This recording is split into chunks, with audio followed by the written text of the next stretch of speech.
tamu negeri, kami mengabdi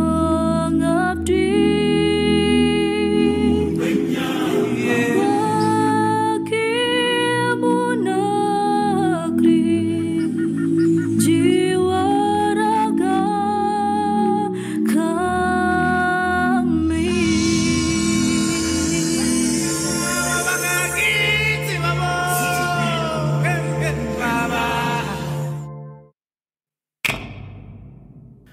Hadirnya UT memastikan bahwa setiap warga bangsa berhak atas pendidikan tinggi di bawah kekuatan hukum tanpa adanya perbedaan.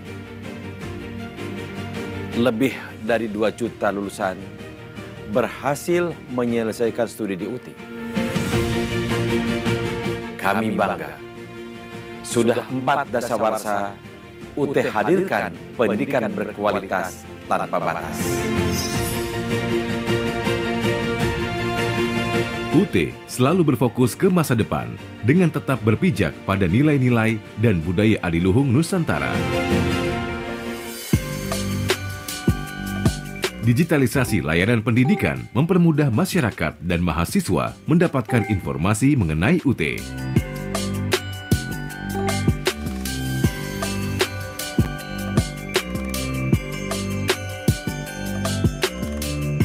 Selain tercetak, bahan ajar juga diberikan dalam bentuk digital guna memudahkan mobilitas mahasiswa. Dengan demikian, belajar bisa dilakukan di mana saja, kapan saja, dan bersama siapa saja.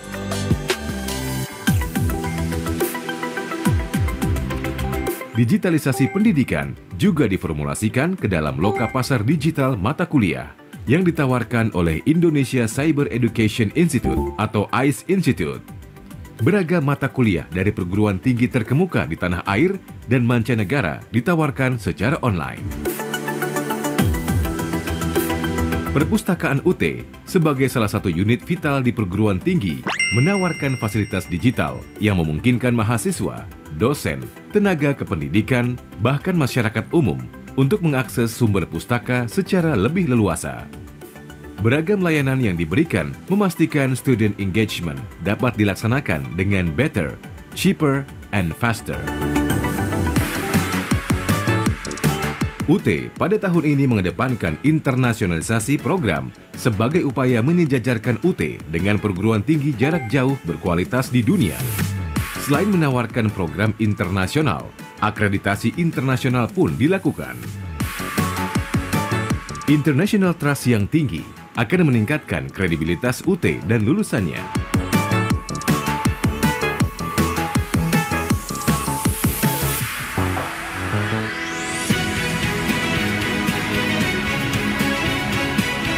Public trust terhadap UT ditandai dengan terus meningkatnya jumlah mahasiswa UT dari tahun ke tahun.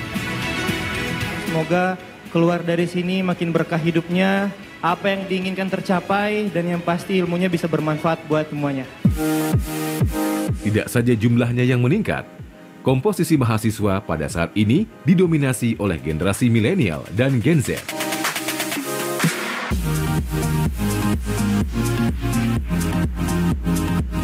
Untuk menjaga kualitas akademik, UT melibatkan BAN PT, Lembaga Akreditasi Mandiri, dan International Accreditation Bodies. Bahkan UT satu-satunya perguruan tinggi jarak jauh di Asia yang secara sukarela dan berkala mengundang ICDE untuk mereview semua layanan di UT. Kita ingin memastikan bahwa layanan yang diberikan telah memenuhi kaidah-kaidah dan standar kualitas yang diberikan oleh perguruan tinggi jarak jauh terkemuka di dunia. Pada tahun ini, jumlah program studi yang ditawarkan berjumlah 47 yang dikelola 4 fakultas dan sekolah pasca sarjana.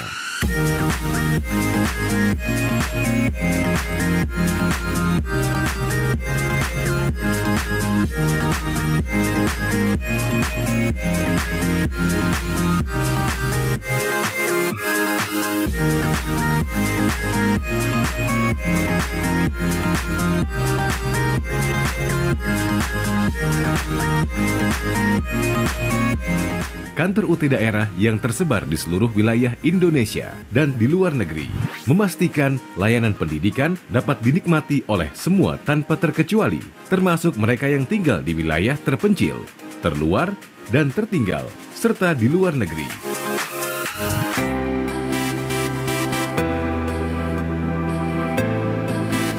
Mungkin harus menunggu puluhan tahun atau ratusan tahun untuk membangun kampus di tempat ini. Puji Tuhan, dengan adanya UT, saya bisa kuliah meskipun saya tinggal di tempat yang amat terpencil seperti ini. Tanah airku tidak kulupakan, kan terkenang selama hidupku. Biarpun saya pergi jauh, tidak akan hilang dari kalbu. Meskipun saya TKI di Hong Kong, saya tetap bisa kuliah di UT. Setelah jadi sarjana, saya akan pulang dan menjadi entrepreneur yang tangguh. Meskipun kaki ini jauh melangkah hingga kutub utara, saya tetap memilih belajar di kampus tercinta Universitas Terbuka. UT menyalawi. Dengan semangat 4 dasawarsa, UT hadirkan pendidikan berkualitas tanpa batas. Engkau ku banggakan.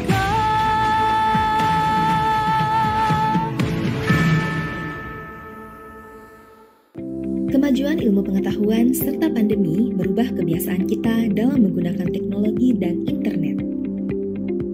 Hal ini mendorong berdirinya Indonesia Cyber Education Institute yang diresmikan Direktorat Jenderal Pendidikan Tinggi pada tanggal 28 Juli tahun 2021. ICE Institute merupakan lokapasa digital untuk mata kuliah daring berkualitas di Indonesia yang tujuan utamanya adalah memfasilitasi penyediaan pendidikan berkualitas sekaligus menjamin kualitas layanan pembelajaran daring serta mendorong pemerataan kualitas pendidikan di Indonesia. Didukung oleh 14 mitra konsorsium, mata kuliah daring yang disediakan oleh ICE Institute dapat memperluas akses pendidikan berkualitas untuk siapa saja, kapan saja, dan di mana saja dengan beasiswa Merdeka Belajar untuk semua dari Menteri Pendidikan, Kebudayaan, Riset, dan Teknologi. Semua mahasiswa dari berbagai perguruan tinggi bisa memilih mata kuliah dari perguruan tinggi ternama di Indonesia juga luar negeri melalui ice.ac.id. Sebagai contoh, mahasiswa yang terdaftar di Universitas Bina Nusantara dapat mengambil perkuliahan di Universitas Indonesia yang penempuhan mata kuliah serta SKS dan sertifikatnya bisa diakui oleh kampus asal.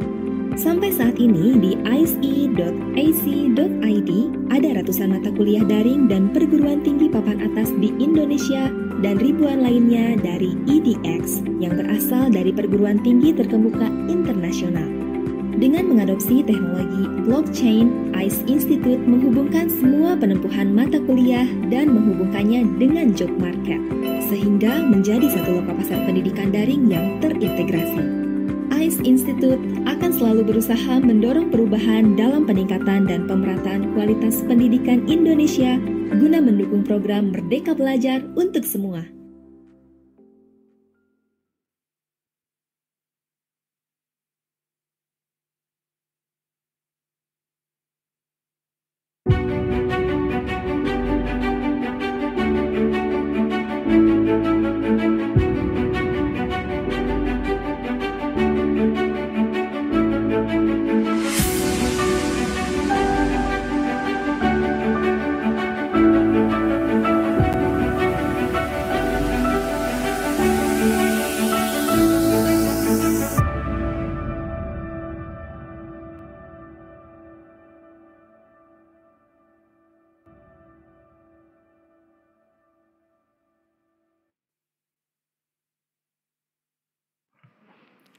Attention, ladies and gentlemen, we are ready to commence our seminar and are grateful for your readiness to engage in this enlightening occasion. Assalamualaikum warahmatullahi wabarakatuh. Salam sejahtera, Om Swastiastu, Namo Buddhaya, salam kebajikan. Good morning, ladies and gentlemen. The Honorable Dr. Andes Hasanuddin MSE, Manager of Partnership Development and Certification of ICE Institute. The Honorable Keynote Speakers, Associate Professor Dr. Muhammad Faiz bin Hilmi, and Bapak Dr. Pujirianto MPD, and all the participants of this seminar. Welcome to the 31st Cyber Education Forum entitled Enhancing Online Learning, Self-Regulated Skills, and Process Mining in Higher Education. Ladies and gentlemen, my name is Ami Hibatul Jamil, the moderator of today's seminar. I am delighted to see you all again for this inspiring occasion. Nowadays, in the era where online education has become an integral part of the academic experience, fostering self-regulated learning skills is more critical than ever. Alongside these skills, process mining, a data-driven approach to analyzing learning patterns, can offer valuable insights to enhance students' engagement and performance. Today, we will explore how these two powerful concepts can shift the online learning landscape, equipping both educators and students with the tools necessary for success in higher education. Thank you for joining us on this interactive webinar. For the first agenda, we would like to call Bapak Dr. Andes Hasanuddin MSE as the Manager of Partnership Development and Certification of Institute to deliver the welcoming speech. But before that, we would like to play a video of ICE Institute. Have you ever thought about joining the fun Merdeka Belajar Kampus Merdeka but wondering where to start? Or do you want to take part in lectures from well-known domestic and foreign universities? What if you want to improve your skills and get certified while working a full-time job? Is that even possible? At ICE Institute, everything is possible.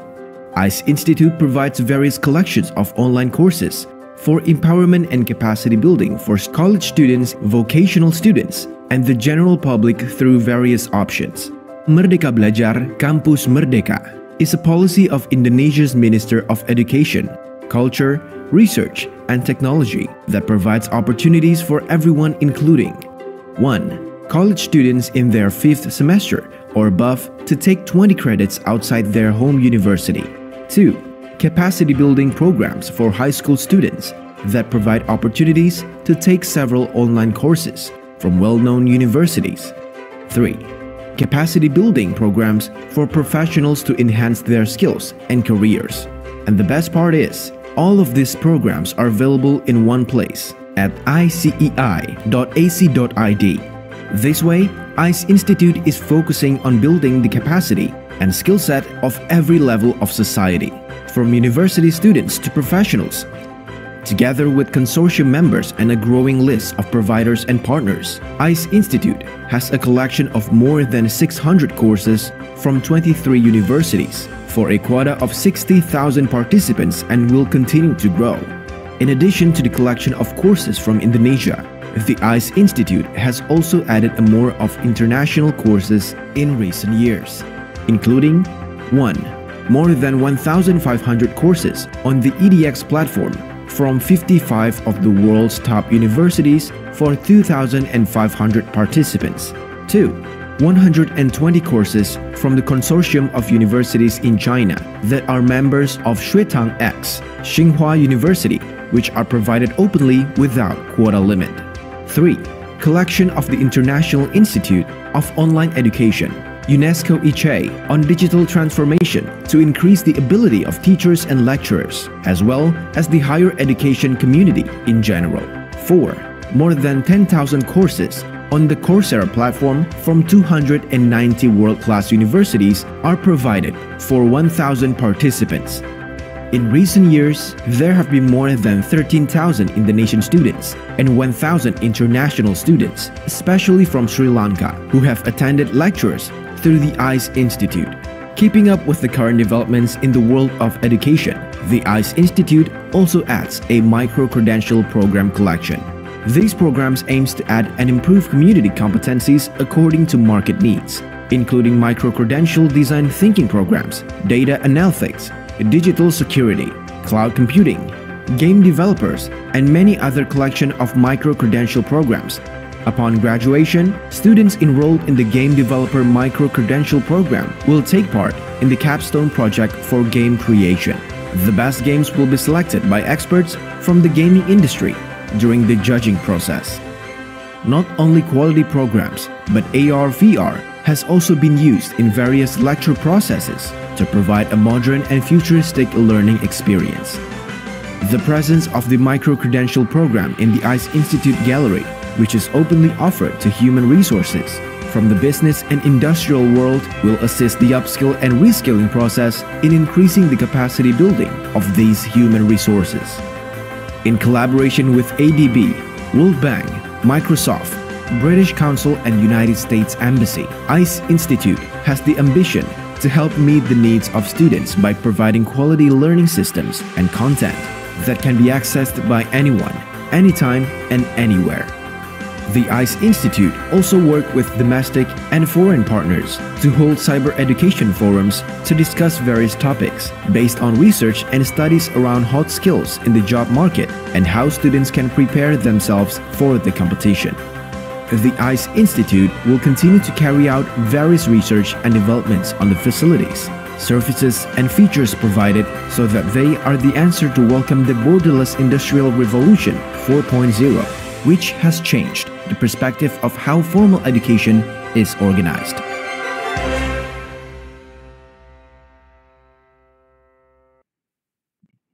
All right, to Pak Hasan, now you may deliver the welcoming speech. Okay, thank you, Ibu Ami. Distinguished speakers, Associate Professor Dr. Muhammad Faiz bin Hilmi from the School of Distance Education at University Science Malaysia. Welcome, sir, to this forum. And Dr. Puji Rianto from the Faculty of Educational Sciences and Psychology at Universitas Negeri Yogyakarta. Distinguished fellow educators and participants, Assalamualaikum warahmatullahi wabarakatuh. Good morning. I am Hasanuddin. It is my great honor to welcome you all to this very special event, the 31st Cyber Education Forum, hosted by ICE Institute. Today's forum centers around a theme that holds significant importance in the landscape of higher education, enhancing online learning, self-regulated skills, and process mining in higher education. I think this topic resonates deeply the global shift toward online learning and the growing need for students to develop self-regulated learning skill as a critical part of their academic success. We are privileged to distinguish experts sharing their insight today.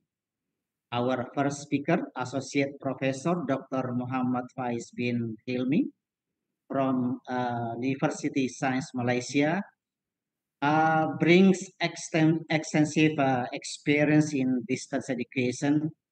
I think his primary areas of research focus on technology, management, innovation, and education delivery methods such as distance learning and lifelong learning, and also information technology, natural language processing, and business model based on technological innovation. His research and expertise will provide invaluable insight into how self-regulated learning can be fostered in a virtual learning. Our second speaker, Dr. Puji Rianto from Universitas Negeri Yogyakarta, is a renowned expert in education technology.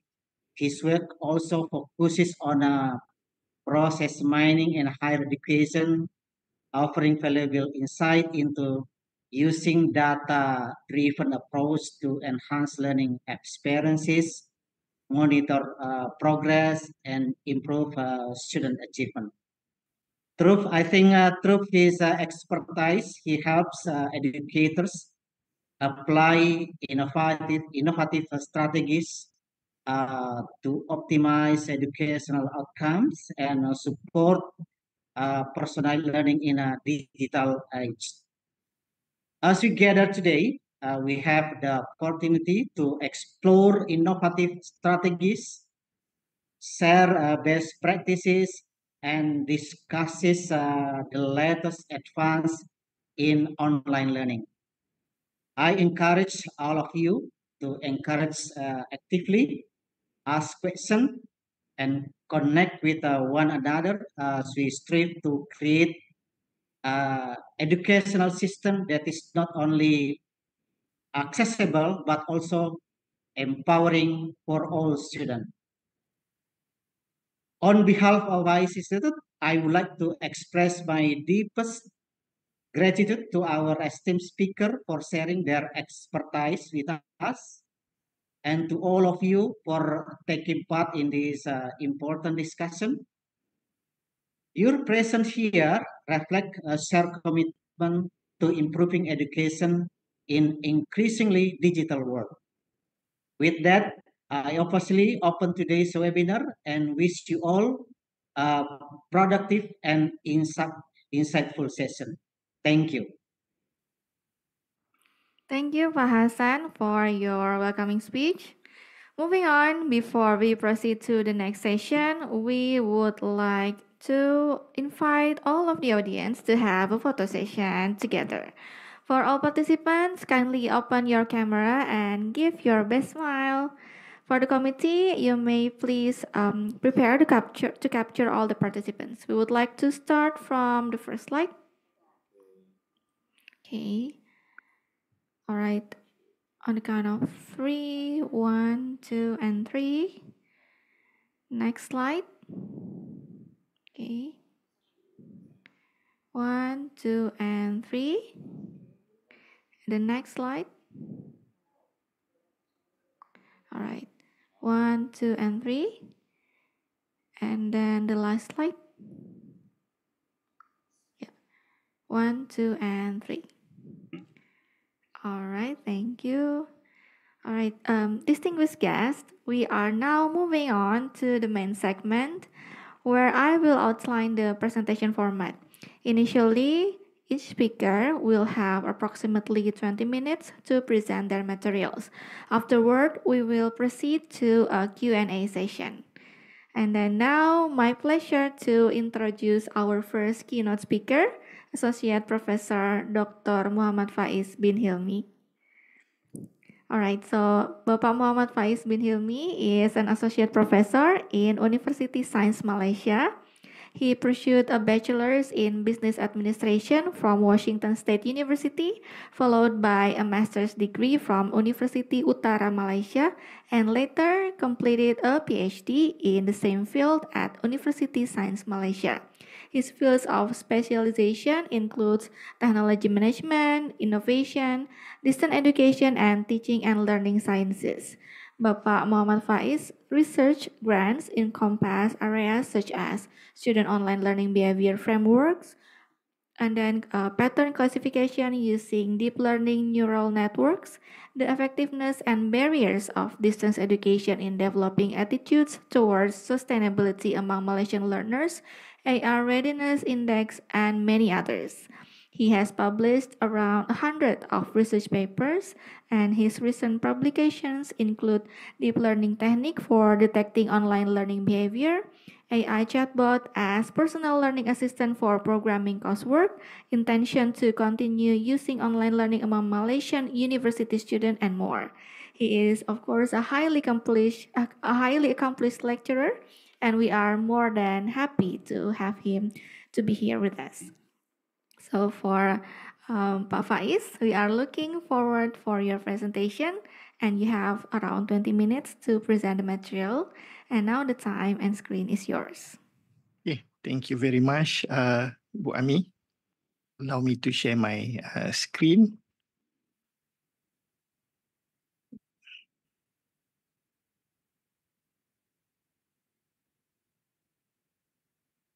Okay, let me know if you can see the slide. Yes, we can see the slide. Okay, that will be good. Okay. Assalamualaikum. Good morning, everyone. Thank you for joining me today. My name is Muhammad Faiz Helmi from University Science Malaysia.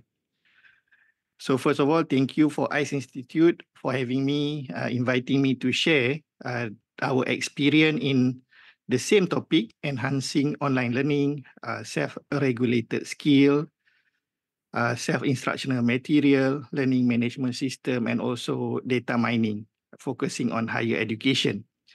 So in this sharing session, my aim is to share the insight on how myself and the team at University Science Malaysia do all these three things and how we can share the information so that we can better support online learners in both of our institution through all the topic that we mentioned just now. So let's proceed.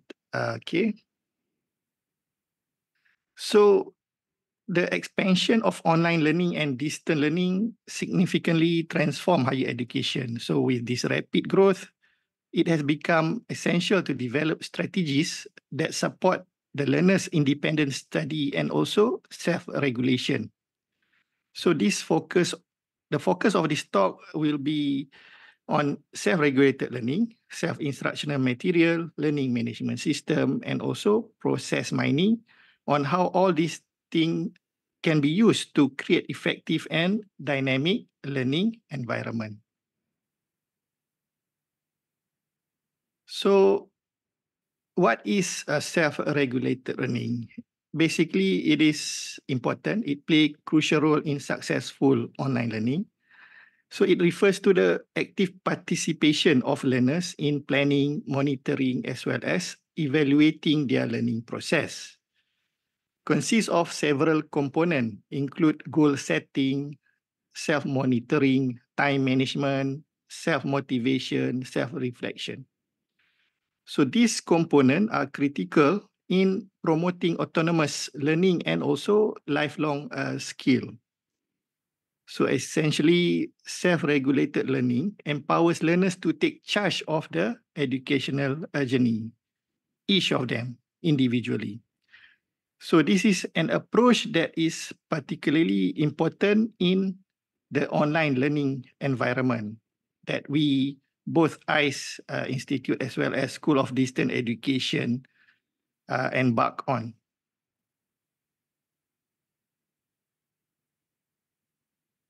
So why it is vital for online learners? Self-regulated learning is vital because of the challenges posed by the online learning environment. So the flexibility provided by the online courses will require the student to be more independent and also self-motivated, which sometimes it is difficult to achieve without the proper support. Okay, so by developing the self-regulated learning skill, a student can better navigate the asynchronous environment. And by doing that more effectively, they can learn better and achieve more. So various research has shown a strong correlation between a strong self-regulated learning skill and academic success in online courses. So I think we do not have to worry about that because that correlation has been proven. So this reinforces the need for fostering the skill in learners to enhance the learning experiences, online learning specifically. So LMS or learning management system, there are various kind, Moodle, Canvas, Blackboard, OpenEDX. They are the backbone of online learning. They are designed to manage and deliver online content offering tool for content delivery, communication, assessment, and also activity tracking. This platform support self-regulated learning by providing the structured learning pathway, the mechanism to progress tracking of the student, to provide instant feedback to the student. So essentially, LMS creates a comprehensive environment that facilitate and support self-regulated learning. So by using LMS, it makes the job for everybody easier. So one of the most powerful aspect of LMS is the data that the LMS generated or collected. Every click by the student, by the instructor is captured. So LMS data include various student activities such as login frequency, time spent on content, quiz attempt, participation in discussion, and so on. So the potential of this data is huge. It can be used to understand the learner's engagement, to monitor the progress, as well as to identify any issues such as bottleneck in the process and so on. So all this information in turn support personalized learning pathway and allow us as educators to intervene whenever necessary so that we can enhance the learning experience to the student.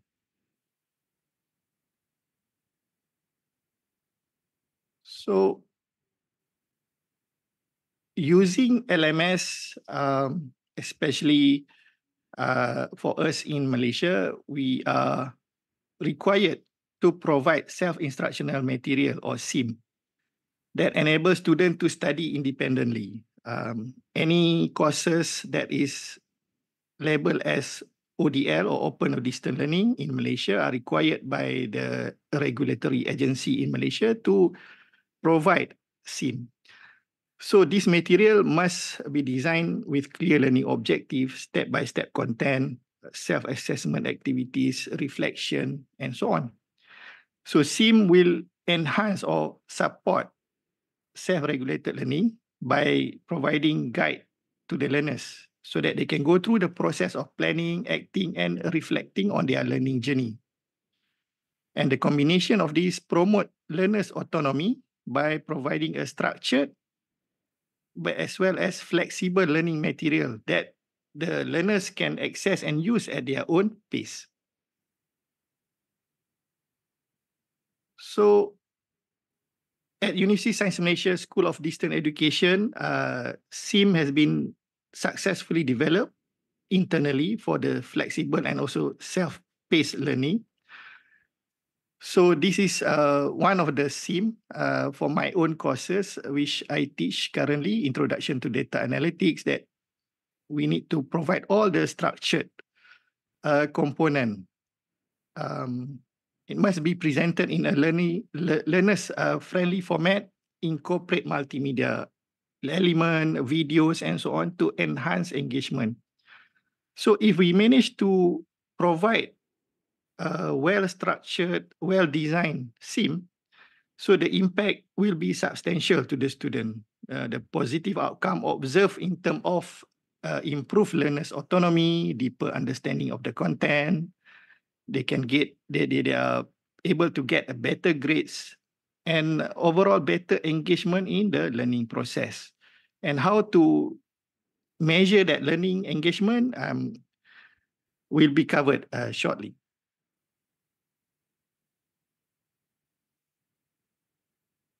So all this tool that we provide to the student must achieve a certain standard. And in Malaysia, the standard is governed by Malaysian Qualification Agency, MQA. Quality assurance in online and distance learning is vital. So MQA come up with a standard that we in Malaysia must follow, which is a code of practice for program accreditation. We call it COPA, and the core requirement of COPA is to ensure that the use of high quality SIM to ensure students achieve learning outcome independently. So This requirement is important for the SIM as an essential component for the online or distant learning program.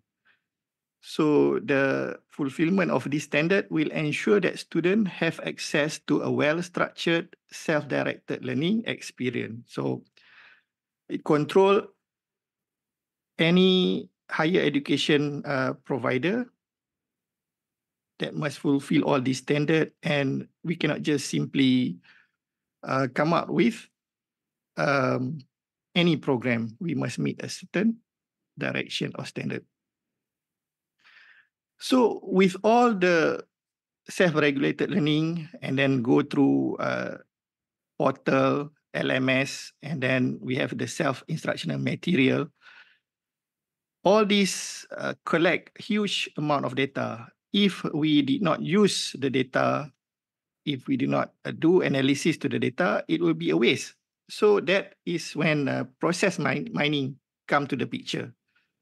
It is an emerging technique that utilize LMS data to visualize and to understand the student learning process. So by doing so, we are able to understand or identify pattern, learning pathway, and also to pinpoint area where the student may face challenges. So this kind of analysis not only allow us to enhance the learning experience, but also to provide valuable insight on how students engage with the learning material.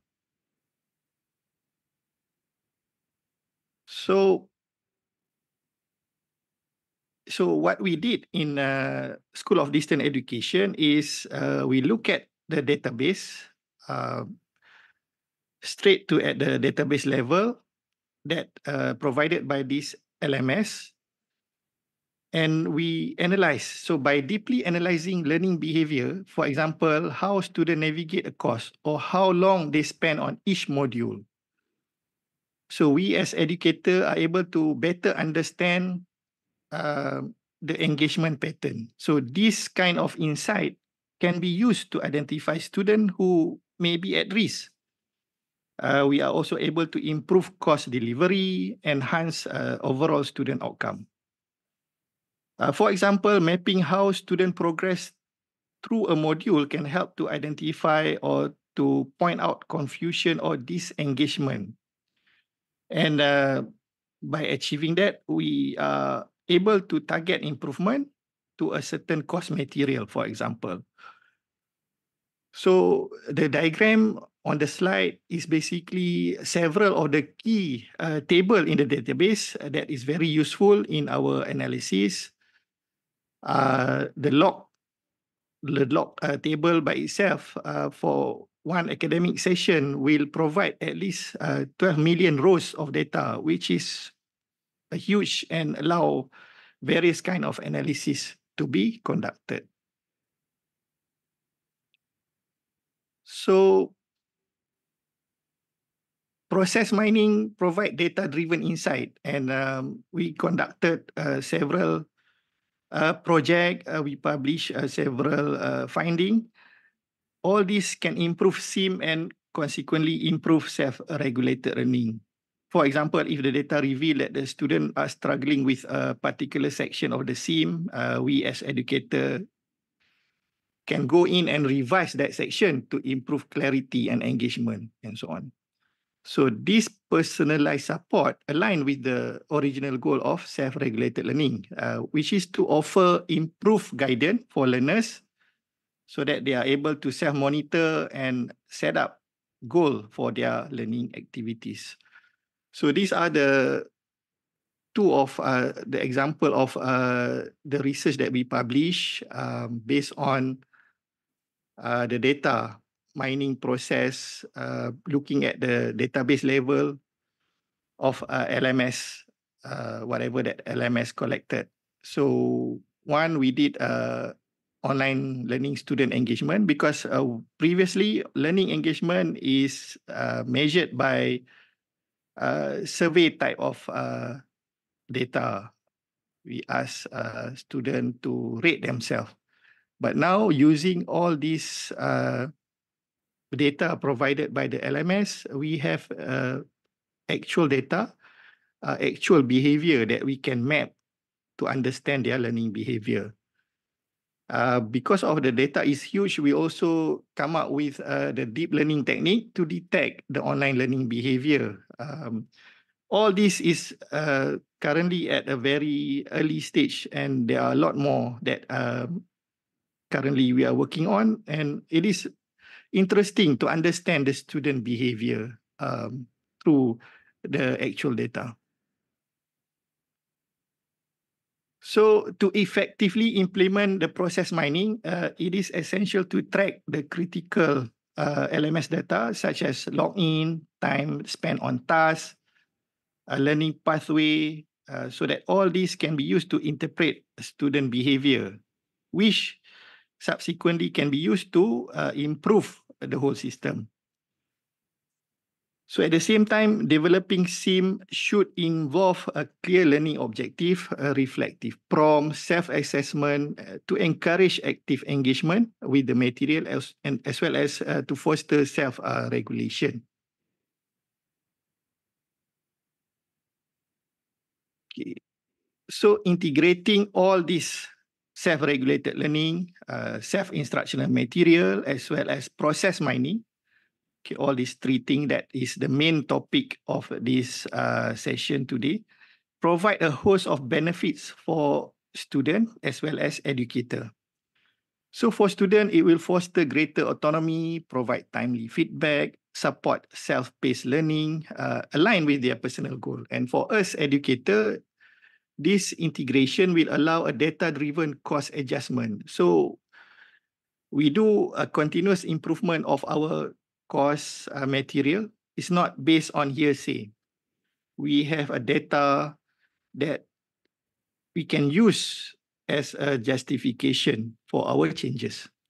It will help to identify at-risk students. Students are falling back, for example, and to take action, intervention early on. All this will enhance course delivery, and together this approach will lead to improved learning outcome and a much more effective online education, which is what we as an institution trying to achieve. So for the future of online learning, we likely see more advancement, more adoption of AI enhanced learning. Also, AI will be used to understand the data better. So we are looking at the deeper data analytic for personalized education. Predictive analytic will play a significant role in supporting the student. Okay, continuous feedback loop will continue to improve SIM, and in turn will improve self-regulated learning. So ultimately, the goal is to develop a dynamic, student-centered learning ecosystem that is driven by data insight and responsive to the need of the learner. So as you can see, various key people in education has been saying like AI enhanced education is the way to go going forward.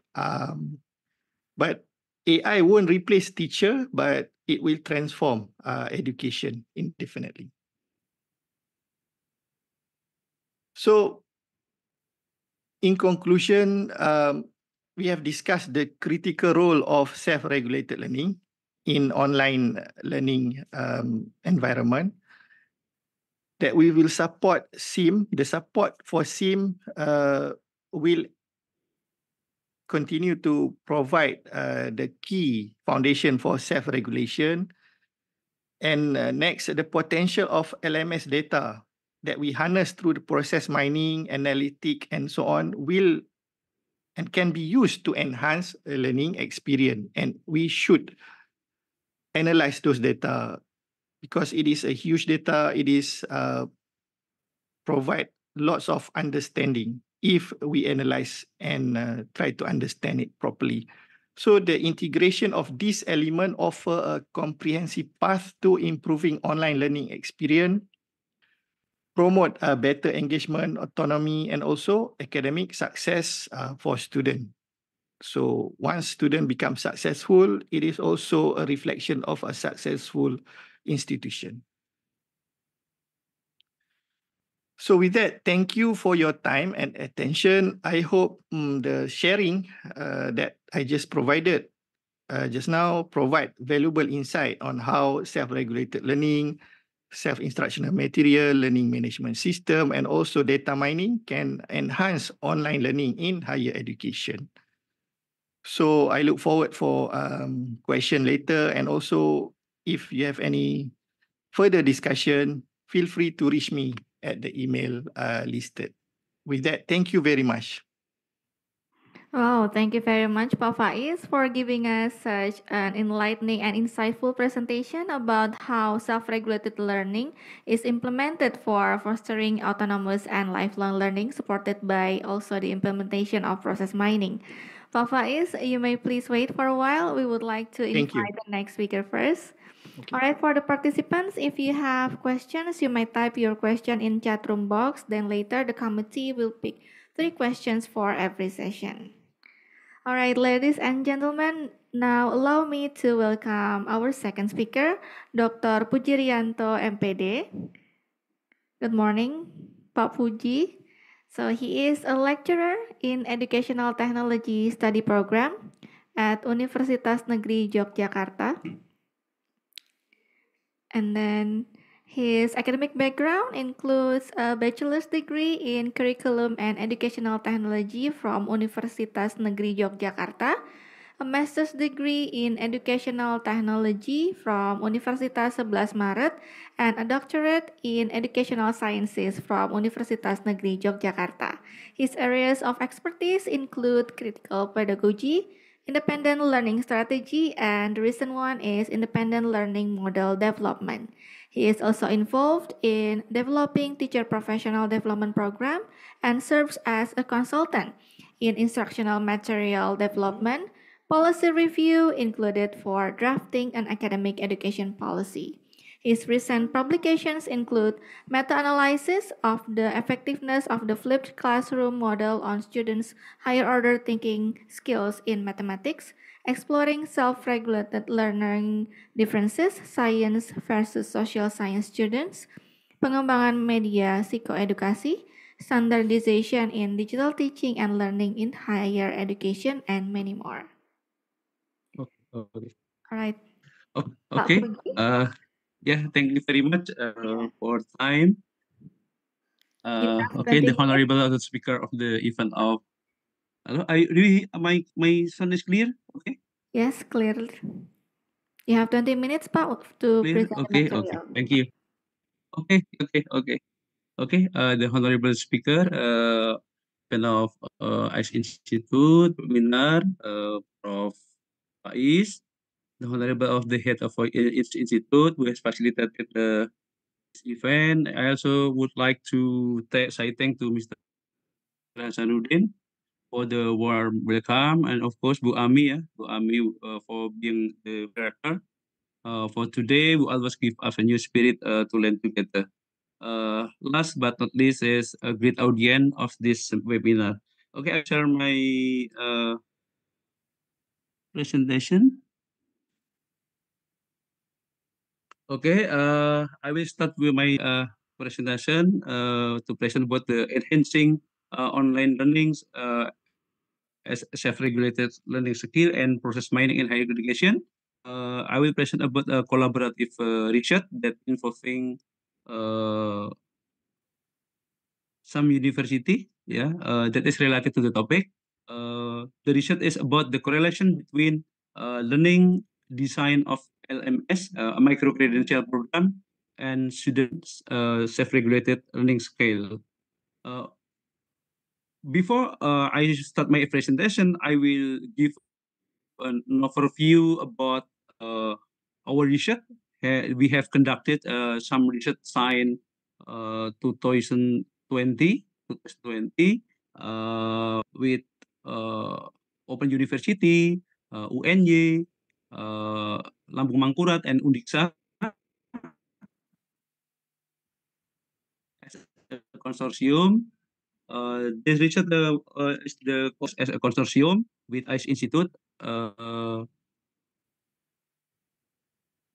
Open University. I think I must say thank you for Professor Pauline for the support from ICE Institute, Prof. Rudi from APSTPI, and also thanks to Pak Andi Kristanto, the current chairman of APSTPI from Bandung, who will support us to conduct this research. Okay, I will make this slide so first. Okay, our research team is consists of uh,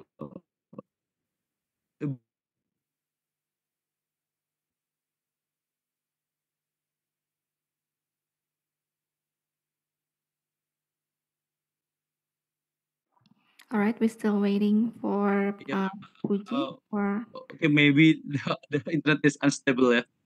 yeah, Okay, you may okay, start. I will continue. Miss Ami, do you see my presentation? Yes, clearly.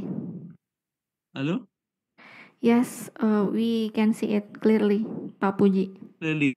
Okay. Thank you. Okay, I will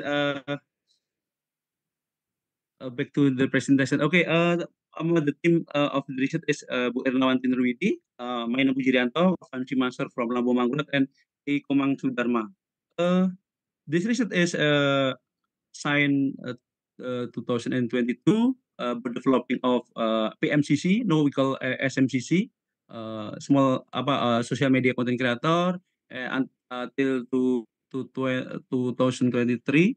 Yeah, and now we are focusing on investigating the correlation of the learning design aspect on student self-regulated skills. Why it is, I think, important for the SMCC, our background that is virtual education. Virtual education is expected to play a key role in future learning system. For example, the massive open online course and special open online course is one of evidence that it is our future learning system. And then digital learning, particularly through the technology and hand learning environment, may foster the growth of a self-regulated learning skill. So the learning experience that provide can shape learner attitudes toward technology. The learning experience it can from the micro credential, one of micro credential, yeah, SMBC one of the micro credential, which is a turn impact on self-regulated learning. Theoretically, as like this, and then the studies are highlight three main factor impacting the program completion and learning performance is course design, content organization, the quality of learning material, and participant regulation abilities. Uh, Based on this argument, so we will focus to see how the SMTC design is have a correlation with the self-regulated self-regulated skill on our student who participated in the program. We also considering that during the pandemic, there is a phenomenon uh, that occurs, that the delivery content as a transmission model is happen during the COVID, not transformation, but it's only transmission. There is a lack, a lack of evidence of promoting independent learning. So we use in here the term of independent learning with focus on self-regulated learning, because in the term of independent learning, there are many terms that we related to belajar mandiri. For example, a self-regulated learning, self-directed learning, self-determined learning, autonomous learning, or maybe uh, uh, self-study and other term that is maybe ambiguous and abstract, so we will use the self-regulated learning purpose. Besides that, that we know that from the theory or maybe the research is conducted many experts that the contemporary learning and learning theories emphasizes that the importance of student knowing how to organize their learning effectively. So it is a way self-regulated learning is very important. We organize but also control, monitor their learning process and result. To succeed in online and learning, where students are physically separated from teachers and peers, the student must develop self-regulated learning. Because in the future learning system, I think belajar mandiri uh, skill is very important because they must learning style and they must make decision about what they must learn and they create their own learning path. So, separated learning skill is effective to manage the learning process. Our research is focused on determining correlation between uh, learning design of a small social media content creator learning program or a student SLL skill. And then second, our research goal is to identifying the dominant factors the aspect of learning design of micro credential. First is instructional design and environment. Second is about the content and teaching process, and the last is about uh, instruction and evaluation process.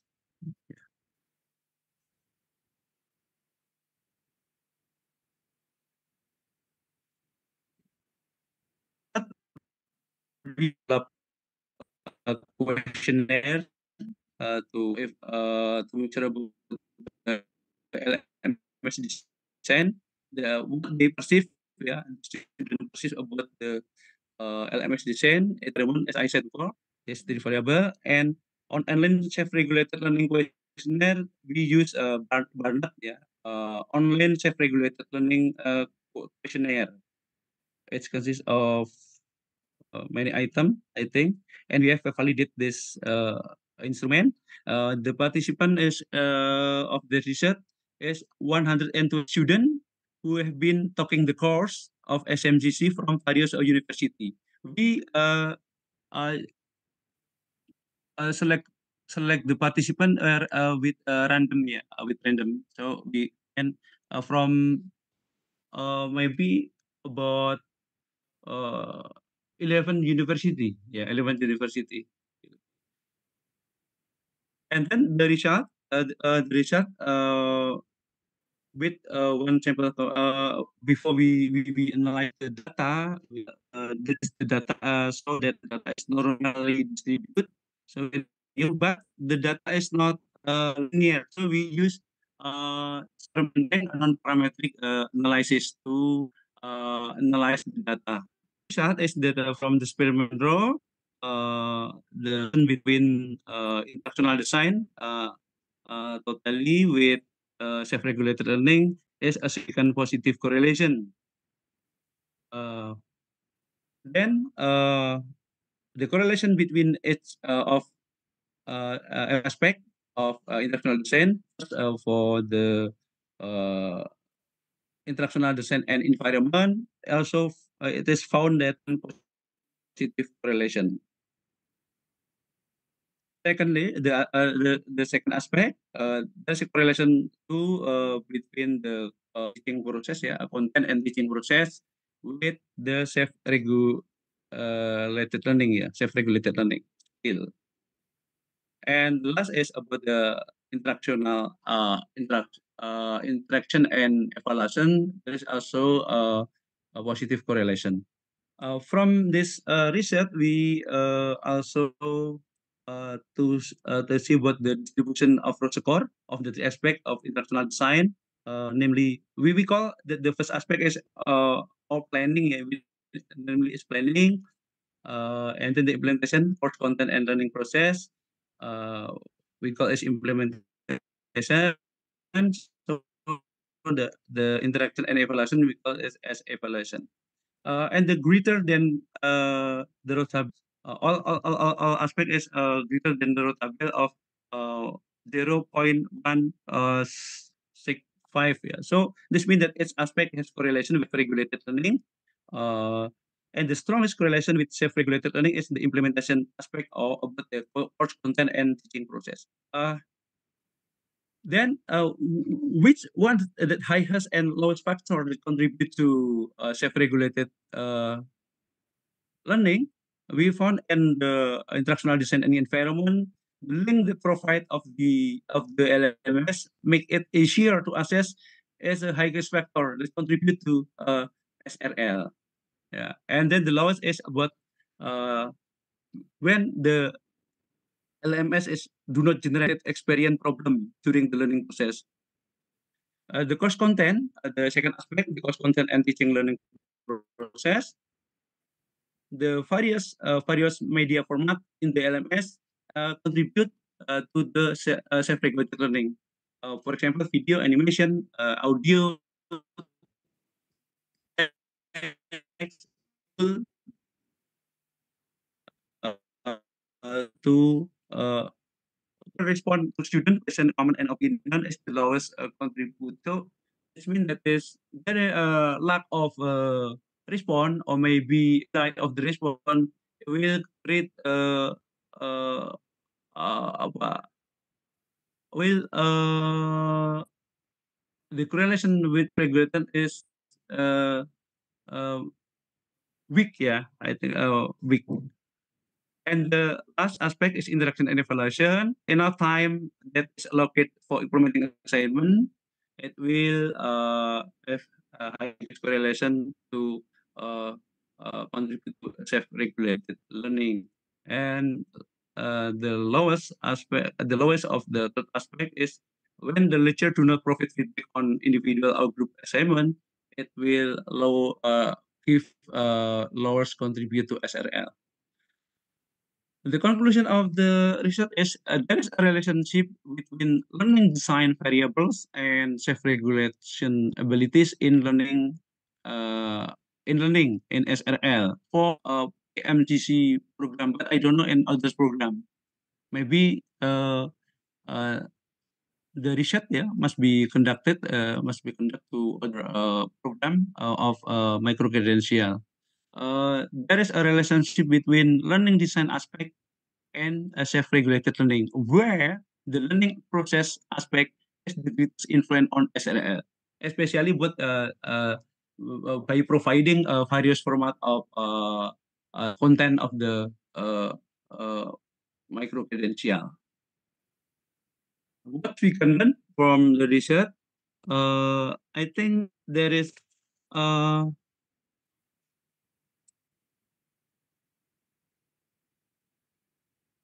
one of the six factor that is from EOM we know that student to student interaction, student to instructor interaction, instructional support and mentoring, information delivery technology, course content and course structure, were to be significant predictors of the overall effectiveness of the online educational experience. One of the six factors uh, uh, maybe there's a check factor that is correlation with SRL, course structure, self motivation, learning style, structural knowledge, and facilitation, interaction, and instructional feedback. But it is hypothesized that to effective learning outcome, only two, learning style and instructor feedback, were supported. So the feedback is very important in the micro credential program uh, uh, to influence the uh, uh, development of regulated learning. Second, the designing content in LMS should be presented in variety of media format, as well as plan of learning object material, and quick response on student assignment is very important. In appropriate ways, I think it must be our concern. And then for the educational technology specialist, it must collaborate with subject matter expert, IT specialist, programmer, and other related discipline to develop better LMS design, such as micro-credential program expert. Uh, that's all about my presentation for today. I will be very glad if you mind to share our end about the related topic, questions, or maybe a suggestion. Thank you very much for your consideration. I'm sorry, but if my English is not good. Okay, Bu Ami, time is yours. Thank you very much, Pak Puji, for giving us such thought-provoking presentation about your current research, how SMCC has positive correlation in contributing to self-regulated learning. All right. Um, Participants, it's now time for us to start the Q&A session. The committee may please to display the questions from the audience.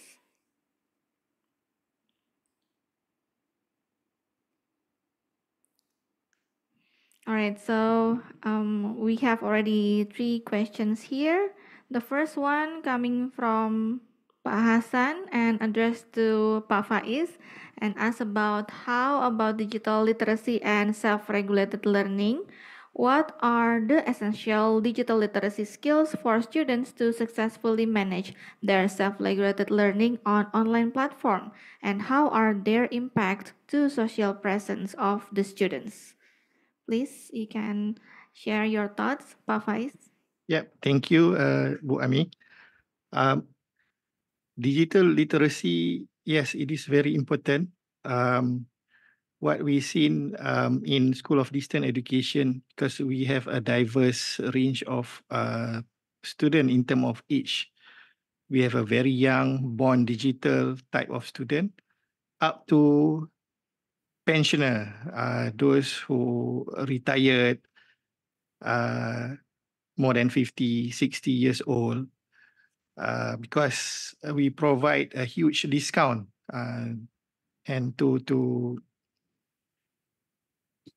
we encourage lifelong learning. So we have also those who are over 50 and 60s. So we have seen there is a huge difference between those younger generation born digital as a student with this older generation. So I would say digital literacy skill is very important. And over here, we do provide like onboarding kind of short courses or so that especially those who are new, they can navigate all these learning tool. Otherwise, previously we have a student who asked his grandchildren to submit the assignment and so on because he just doesn't know how to navigate the system, to navigate the learning management system and so on. So it is very important and it will impact the success of the student, the engagement of the student. Therefore, we need to ensure like all the students, they have kind of a bare minimum digital skill to do that. It depends on the institution, but for us, we provide introductory courses to all the platform. And not only that, we need to make the platform as less complicated as possible. Now, that is also related to the self-instructional material. The guideline that we have to follow in creating the self-instructional material, it is very tedious. One of the reasons is because to support this, all the students, especially those who are not ready or not used to all these digital things. It's like the instruction for everything must be in detail, but good to know that we do have this requirement and guideline that we need to follow. Of course, it is difficult to start with for lecturer who needed to create all this module and so on. But once it is ready, it is very good and helpful to the student. So that's about it. Very well said, Pak Faiz. Thank you. And then for the next question, please.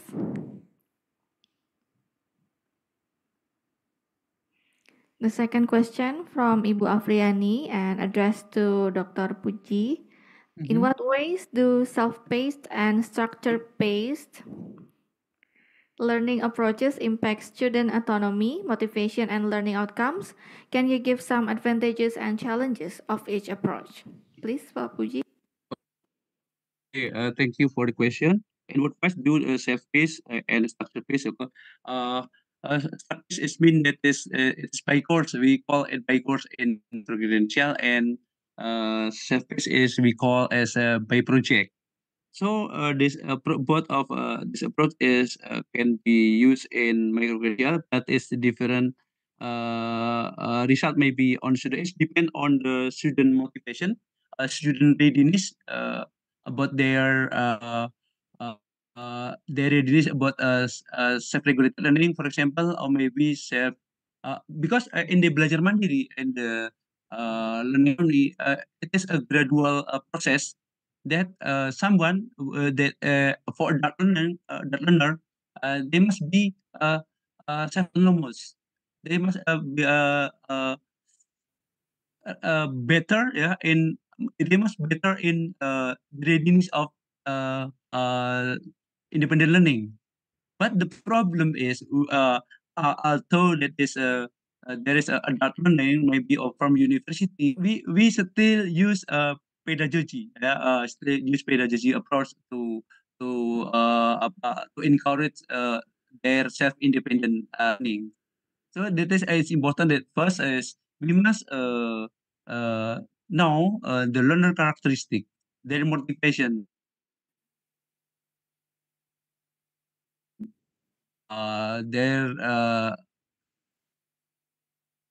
readiness on their culture, yeah, about the independent learning, yeah, because self-regulated learning is actually under the pedagogy, and then it will move to self-directed learning, and then will be self-determined learning, yeah. But so although that the self-regulated learning is on pedagogy, it's can be useful for adult learner. So I think from this question, it is important that we must consider about the learner characteristic, and their readiness, yeah, and their motivation, yeah, and uh, their experience about metacognition, metacognitive, yeah, about their metacognitive, because self-regulated learning is involve three aspects: behavior, metacognition, and strategy. Yeah, about that. Maybe that I can the answer for Bu Aprilian. Thank you very much. Okay, you nicely explained, Pak Fuji. Thank you. Next question, please. So this is the question from Maria, and then addressed to Pak Faiz. What are self-regulated learning strategies in higher education, and how can artificial intelligence be used to enhance the student learning? Please. Oh, okay. Thank you. So I think self-regulated learning for us basically refer to the technique and approach that the student can use to manage and also control their learning process. Because each of the student, they have their own style. Some they are more suitable to learn. They wake up very early, they learn, they study, they read early in the morning. Some student They likes to read in the afternoon, at night, and so on. So those are the things that how we refer to as self-regulated learning. They control their learning process. But for the student to be able to do that successfully, they need to have access to all the material whenever they need, whenever suitable for them to study, for example. Therefore, those material, those support system must be made available. Learning management system, SIM. For example, the SIM we are provided through our LMS, or we call it e-learning portal. But the system that we use, the one of the reason is because we chosen that it is also flexible. They can open it on their desktop. It is also available on their phone, because as we going forward, more people is basically connected to the internet through their smartphone. And less people is connecting to the internet through their notebook or desktop.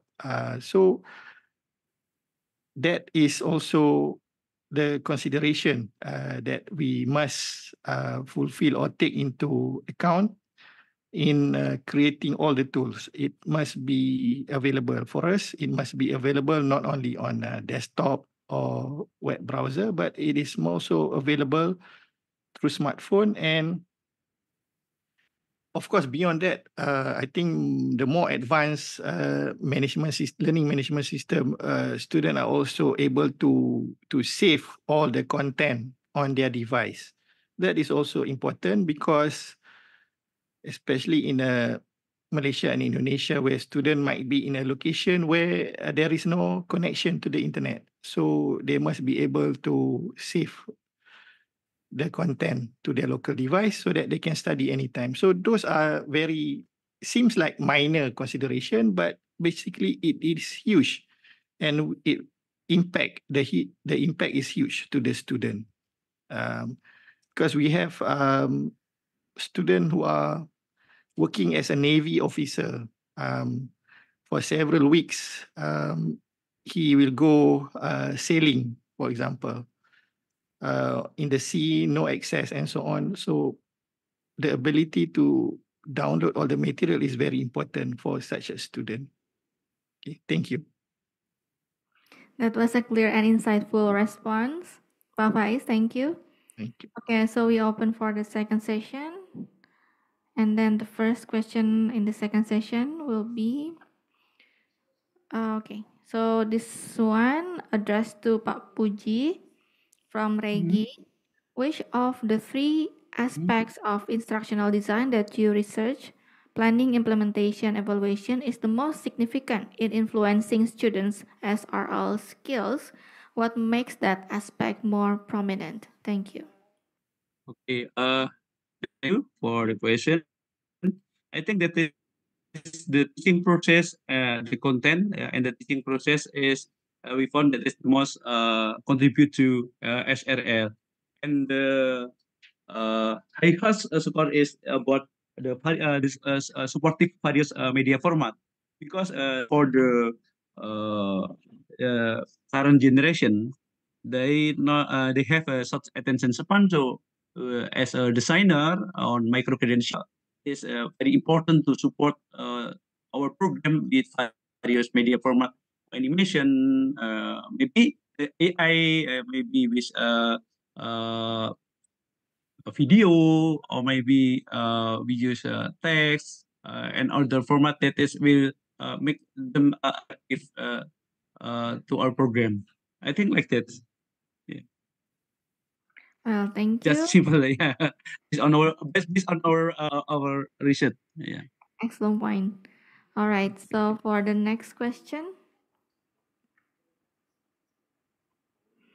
this is addressed to Pak Faiz, and it's from Eka Hidayati.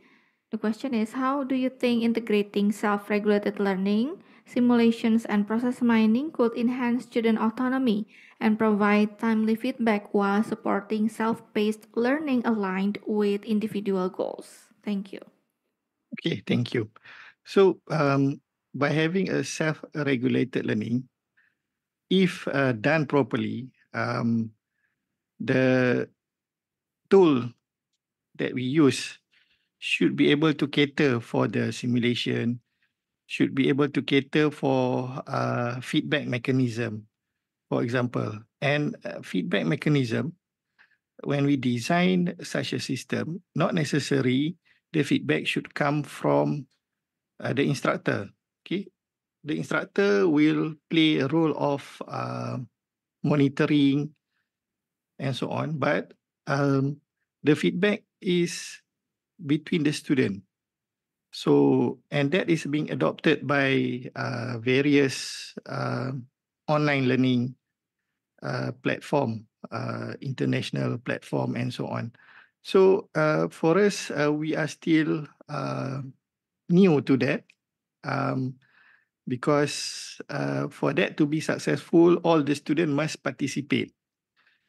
It is easy to create the platform or the functionality in our LMS, but we need to encourage all the students to participate in the activities, and only then um, the other students are able to give comment and feedbacks together.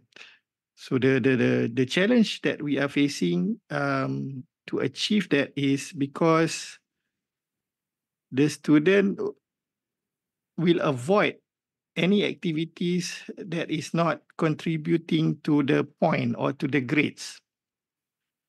So the activity contribute to enhance their learning, the understanding towards the topic, but they cannot see it that way. So if the activity does not contribute directly to the grades, it is very difficult for the challenge that we are facing. So otherwise, the system itself is ready for real-time feedback. Once the student upload, the other students should be able to read and give comment and so on. So that's about it. Well, very nicely explained, Pak Faiz. Thank you. So next question. This is addressed to Pak Puji. Yeah. All right. Okay. So the question is. I have answered, but this what is in course content is different. Oh, okay. I said before that this early content process is about the format or maybe how we design the content, yeah, and how to deliver in various way. For example, because we face the generation now, it must be attractive for our micro credential.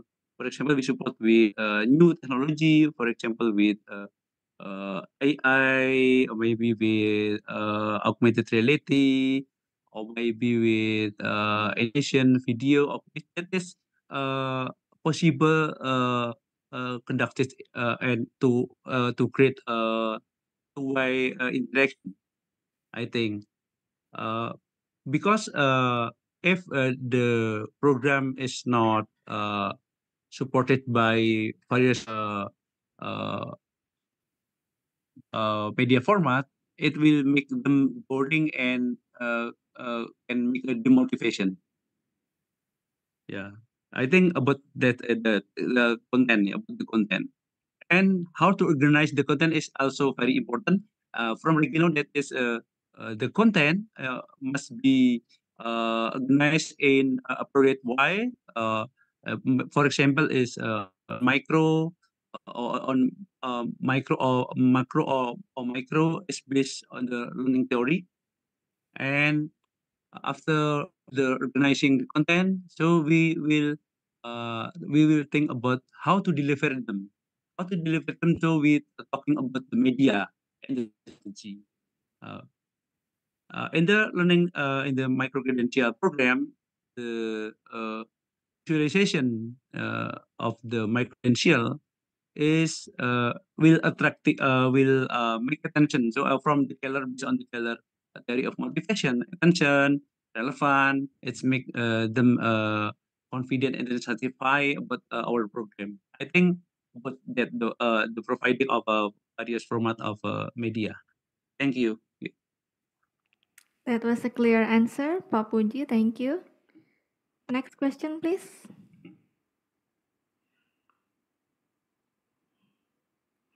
All right, so this is addressed to Pak Faiz from Muhammad Arafah. The question is, how do you utilize these tools to manage workload size for students?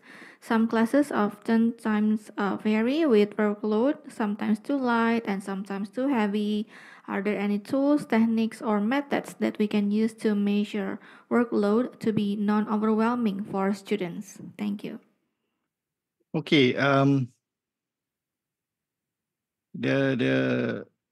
my response to this is basically how we in School of Distance Education as well as provider education, higher education provider in Malaysia, we need to adhere to the standard and also the rule and regulation set forth by Malaysian Qualification Agency, and they come up with a very thick and very detailed guideline that we need to follow. And based on all those guidelines,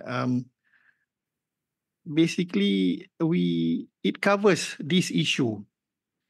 But it is difficult. It make our job as instructor.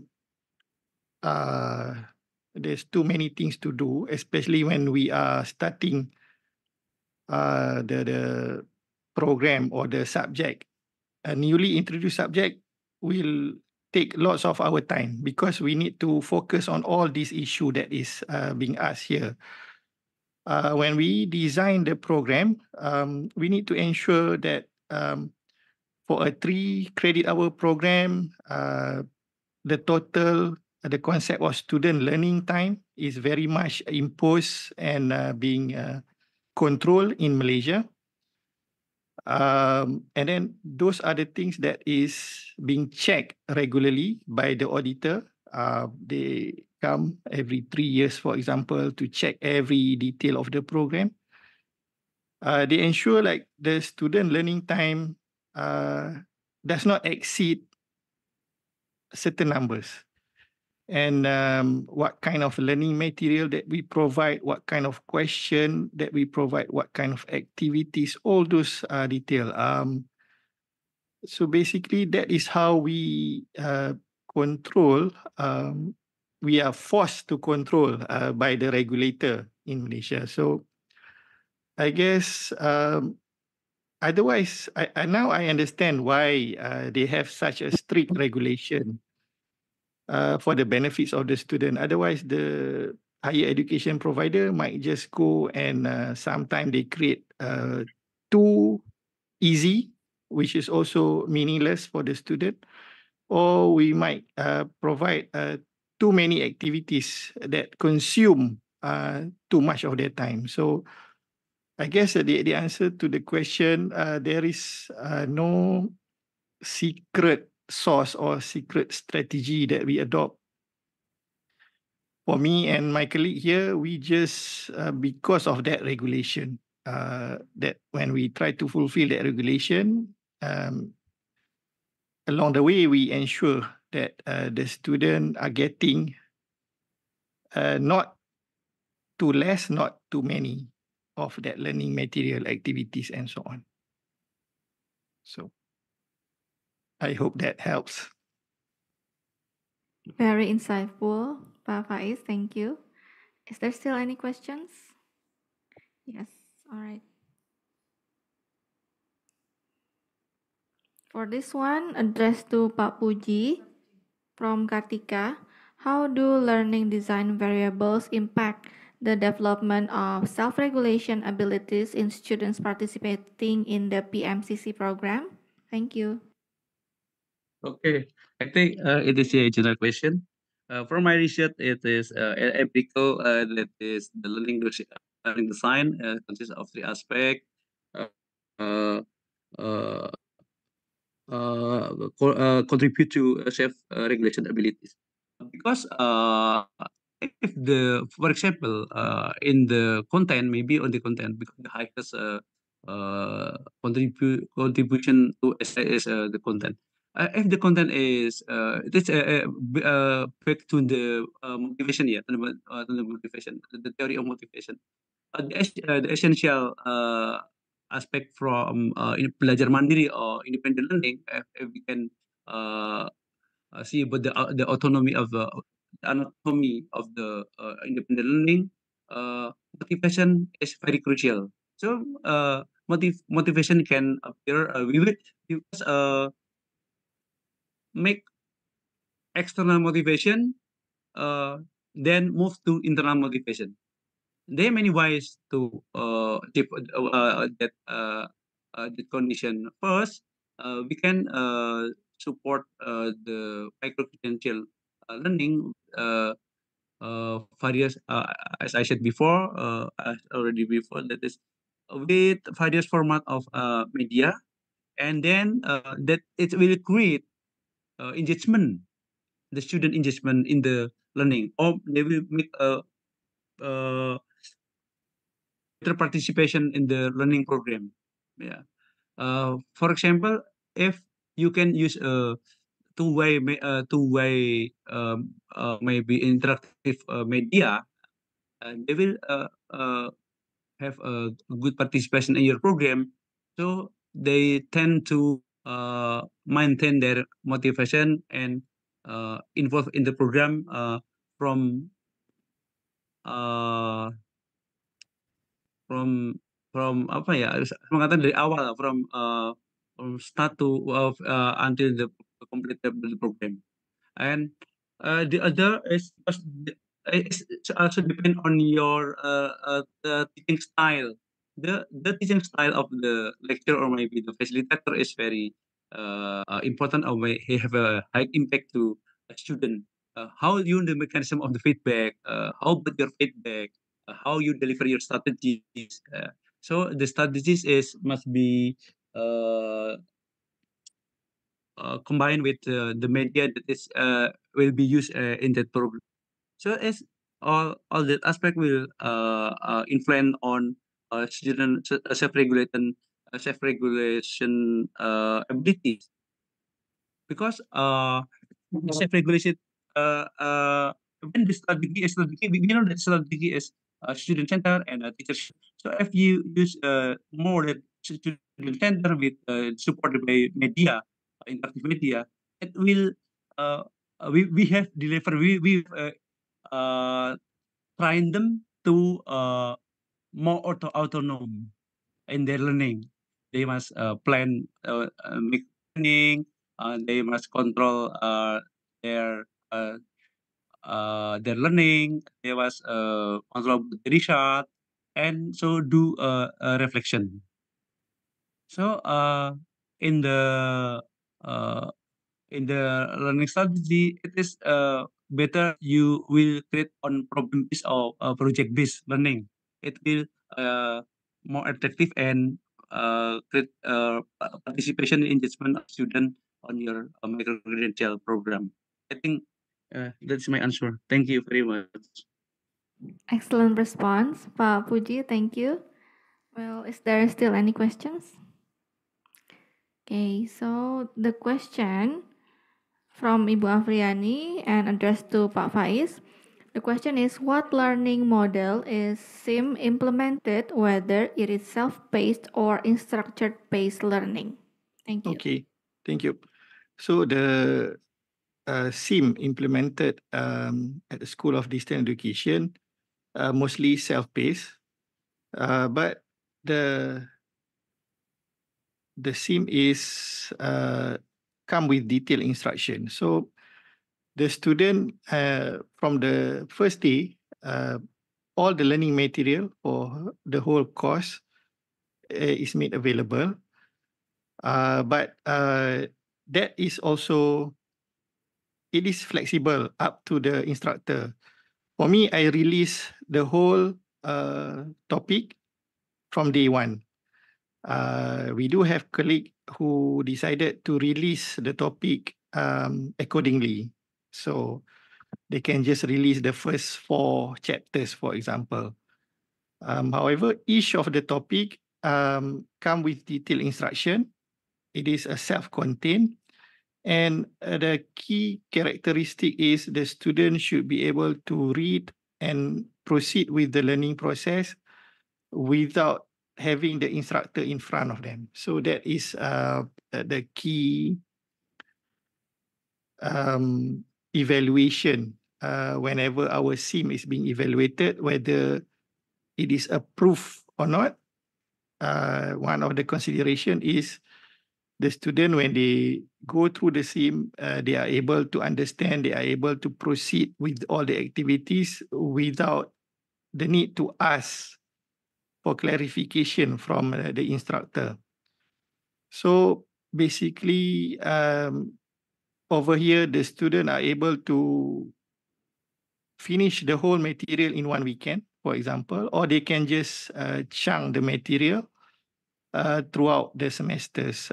Because some students, due to their workload, they have free time for the whole week, and then they work all out for the next 3 weeks, for example. And then they can finish everything in that 1 week. So that gives flexibility to the student. All right, very nicely explained, Pak Faiz. Thank you. Do we have still question? All right, so we still have some questions. This is addressed to Pak Puji from Jeffrey. What are the main obstacles in shifting from traditional content delivery or transmission mode to methods that promote active student engagement and self-regulation? Thank you. Okay, thank you very much for the question. I think the much obstacle of this is about first is the paradigm, yeah, the teacher paradigm, or maybe the lecture paradigm. Uh, the student center, the rhythm of student center and versus teacher centrist. I think they must shift their paradigm first. And the second is the lack of competence in using technology, because most of the teacher is maybe for in elementary school, yeah, or in high school, or in higher education, they digital divide between the student and the lectures. For example, me is a digital grade. So the current generation is alpha, beta, but they lack competence on technology, to use new technology, because for the oldest generation, that technology is learned by not in the concept of literacy, but in the concept of computer literate. So it's very difficult to make a migration from one application to other application. Different if we learn about the ICT literacy. They have a more dimension about the foundation concept, yeah, and then about the network, how to solve the problem, yeah, the maintenance and all this. But if you only most of the teacher, the oldest generation is only how to operate, how to operate the computer, when we, for example, is also a will be problem. And then we must understand that this technology is mean not only hardware and software. It is still the this part about the concept of technology for rural area. Maybe for I have a question, a ticket request in this chat. Technology and the idea, because the technology is only tool. In educational technology, the ontology is about the a learning problem. So we must facilitating learning and improving performance based on the learner characteristic and condition.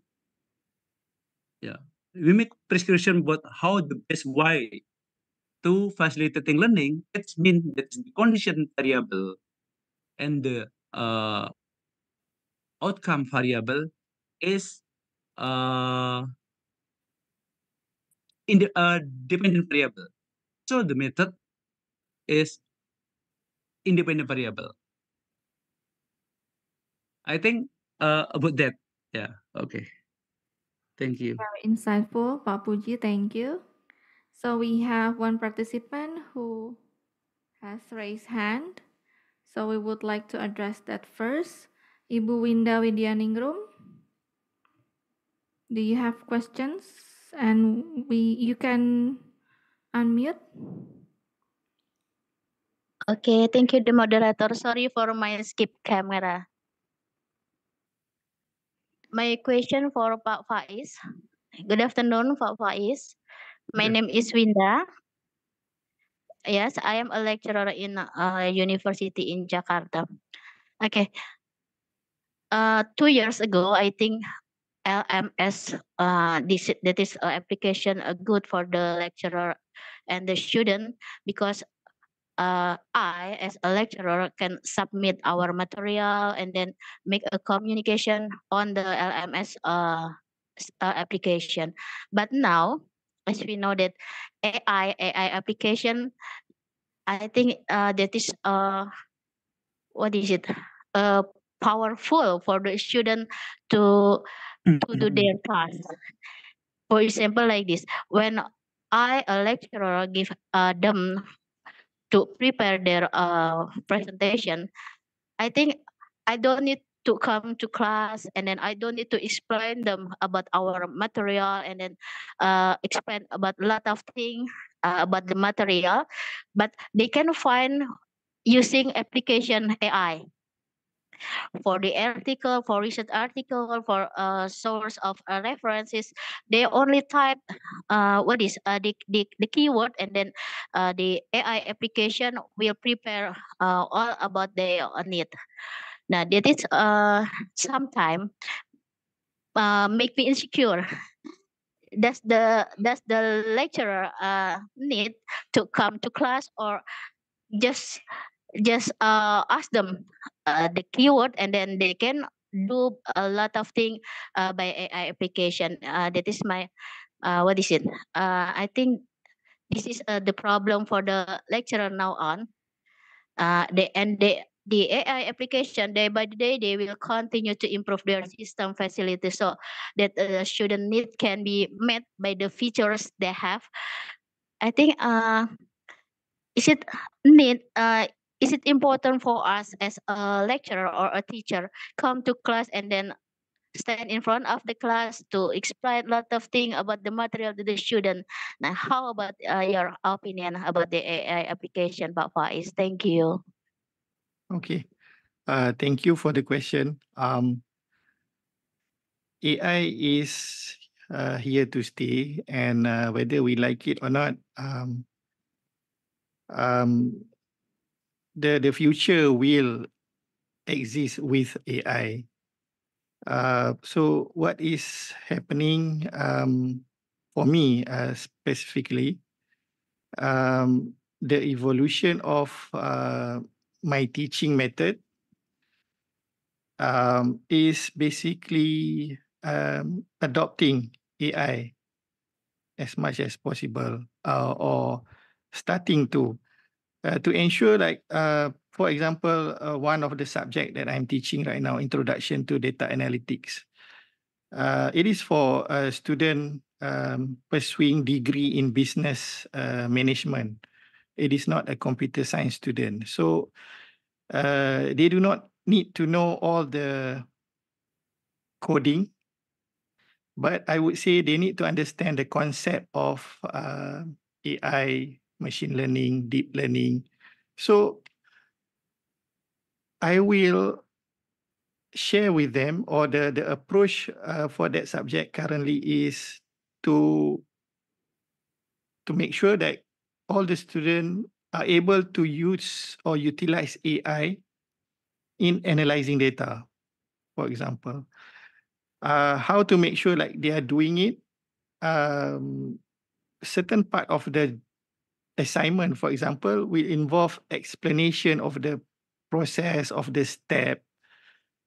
Number one. Number two, to reduce sharing of information and so on, is to provide the data set.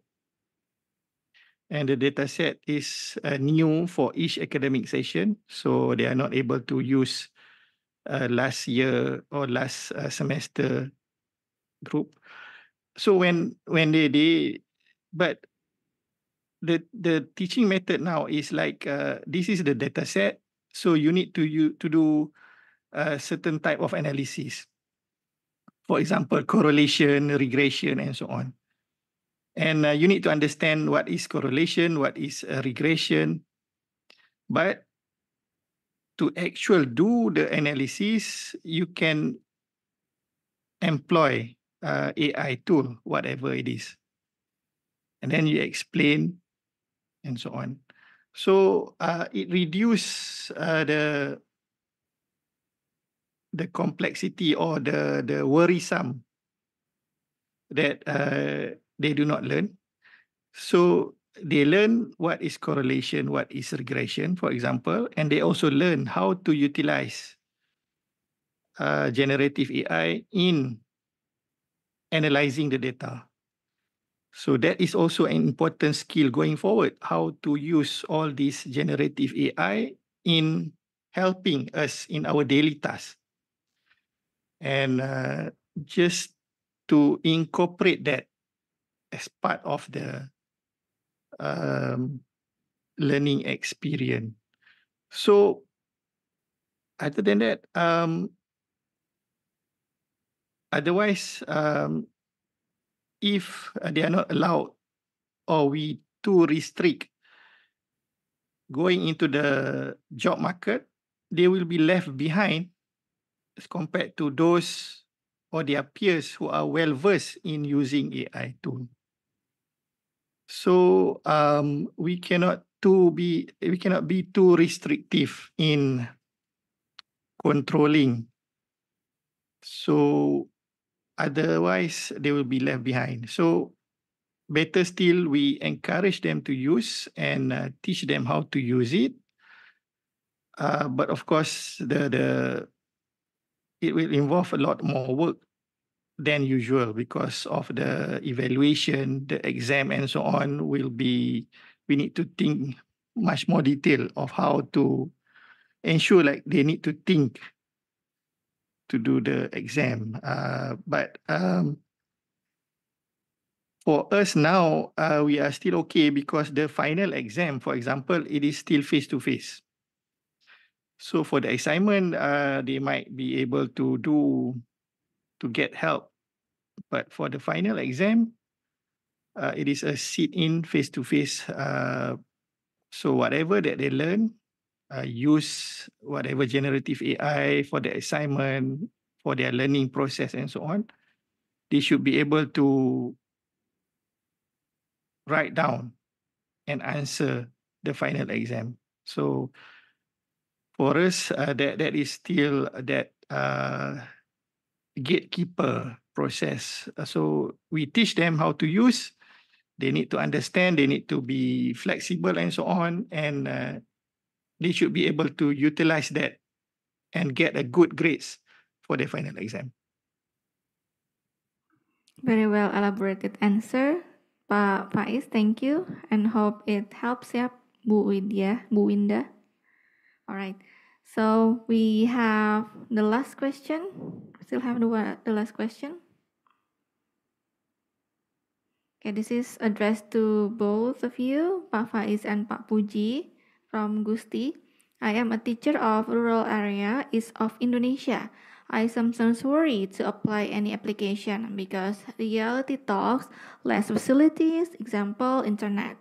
Can both of you elaborate specific technology that can be applied and how can The integration of self-regulated skills and process mining create a more effective learning environment. Thank you. Maybe first, Pak Puji. Okay, thank you. As I said, I said before that when we talking about technology, don't always imagine that is only hardware and software, but the brainware.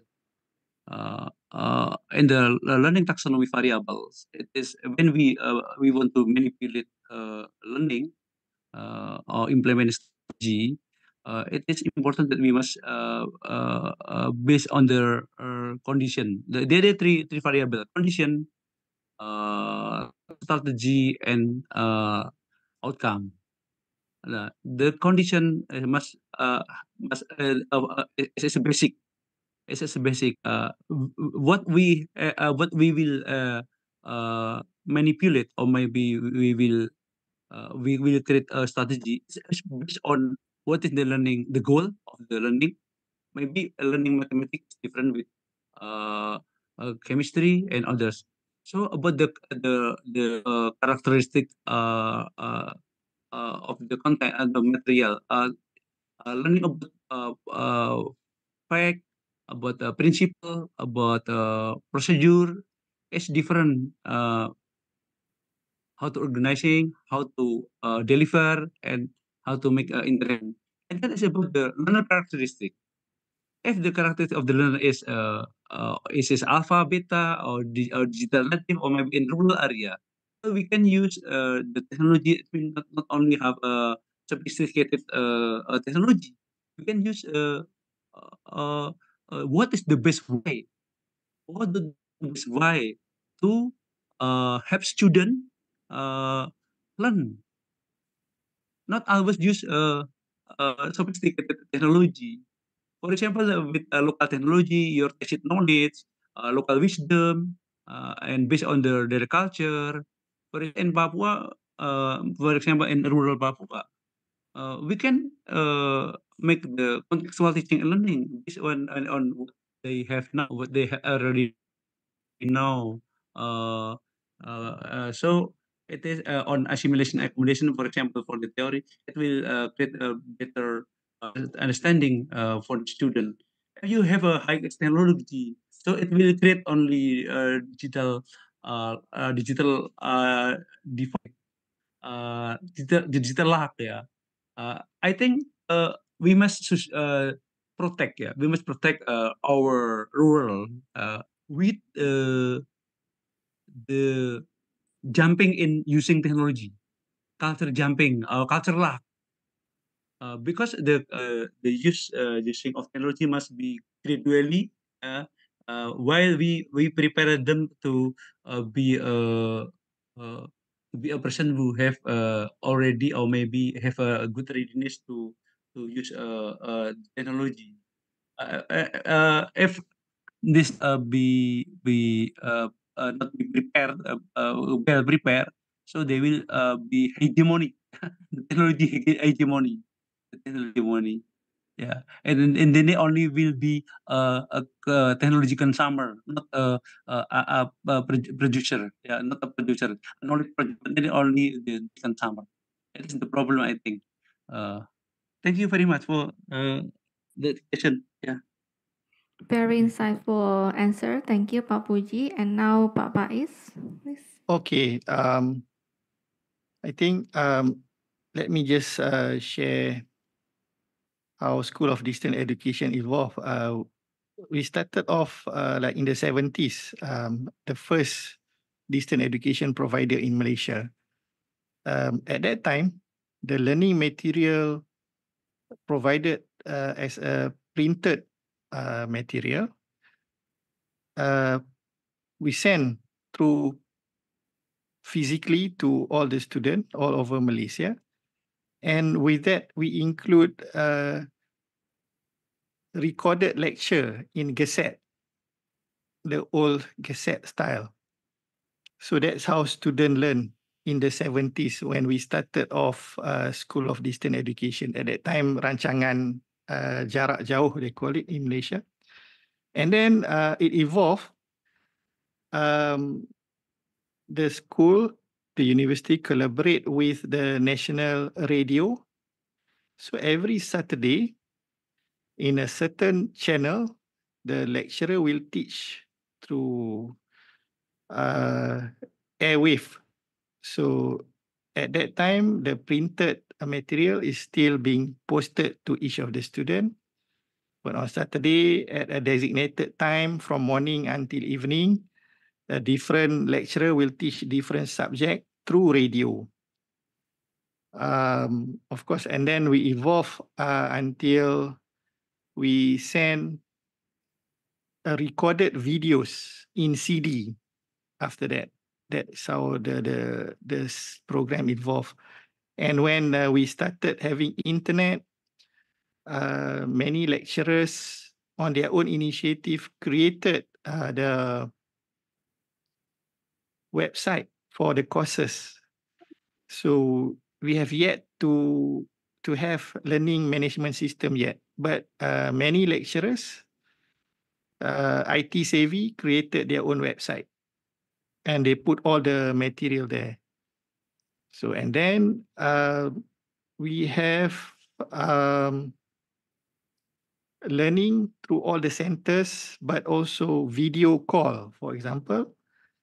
That is also before the internet, but student every Saturday they must go to selected centers throughout Malaysia, and we have television that is connected direct to the center in USM Penang.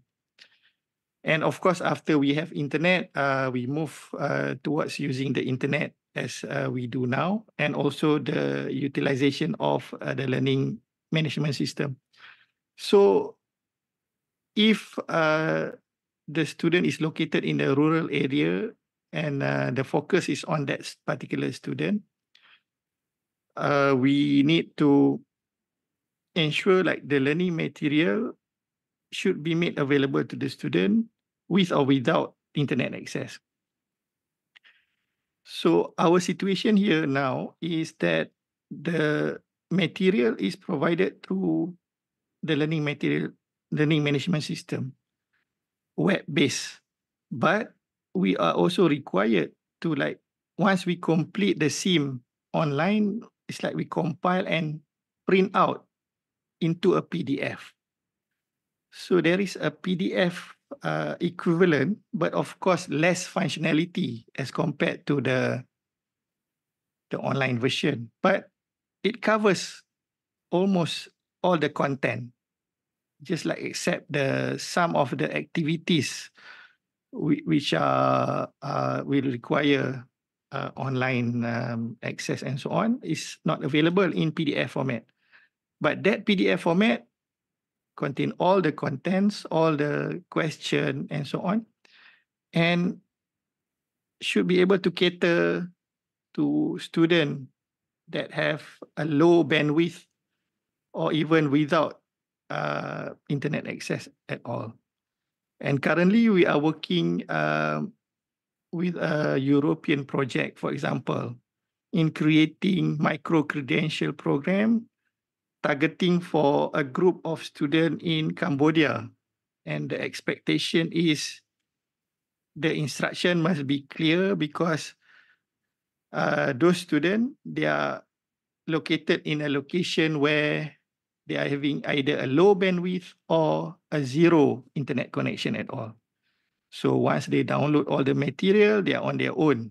So the quality control process right now that is going through what we are working on, the focus is on a clear instruction. So I guess if the student is in a remote area, we just need to be creative. And the most basic and less expensive method is basically to turn all the learning material into a PDF. It might not be able to cater the whole learning experience, but at least it will provide a huge chunk of the material. Thank you. Oh, such a very long journey of the distance education and very well elaborated answer. Thank you, Pak Faiz. All right, so unfortunately that was the last question. We would like to thank the speakers for the informative and fascinating discussion and all of the participants for actively participate in the discussion. We apologize because of the time limitation, we cannot address all questions. Participants, please note that in order to obtain a certificate, it is necessary for you to complete the feedback form using the link that will be provided by the committee shortly later. The link will be available for the next 90 minutes, so make sure you fill in the feedback before it lasts. And then before we ended this event, we would like to invite Bapak Hasanuddin from ICE Institute as the ICE representative to award the certificate to the speakers. Okay, Ibu Ami. Thank you, ladies and gentlemen. Finally, it is now time for the certificate presentation. First, it is our privilege to present Associate Professor Dr. Muhammad Faiz bin Hilmi with the certificate of recognition for your invaluable insight into self-regulated learning in online education. Here is your certificate, and let's give him a big round of applause. Thank you very much. Yes. Thank you, Pak Next Hasanuddin. one, it is our privilege to present Dr. Puji Rianto with the certificate of recognition for your invaluable insight and expertise in process mining within higher education. Here is your certificate, and let's give him a big round of applause. Thank you for your participation today. Thank you very much. Yeah, You're you're welcome, welcome. sir. Wassalamualaikum warahmatullahi wabarakatuh. Waalaikumsalam warahmatullahi wabarakatuh. Thank you, Pak Hasan, Waalaikumsalam. Yeah, Pak thank Faiz, you and very much. Pak Puji. Let's show our appreciation with a round of applause for the speakers, the committee, and all of you. Thank you. A heartfelt thank you to our esteemed speakers, the organizing team, and all the participants. As your moderator, I'm Ami, and I sincerely apologize for any small errors that may be occurred. It's been a pleasure leading this discussion. Until we meet again, and see you at the next CEF event. Billahi taufiq wal hidayah. Wassalamualaikum warahmatullahi wabarakatuh. Waalaikumsalam warahmatullahi wabarakatuh. Thank you. Okay, thank you. Yeah.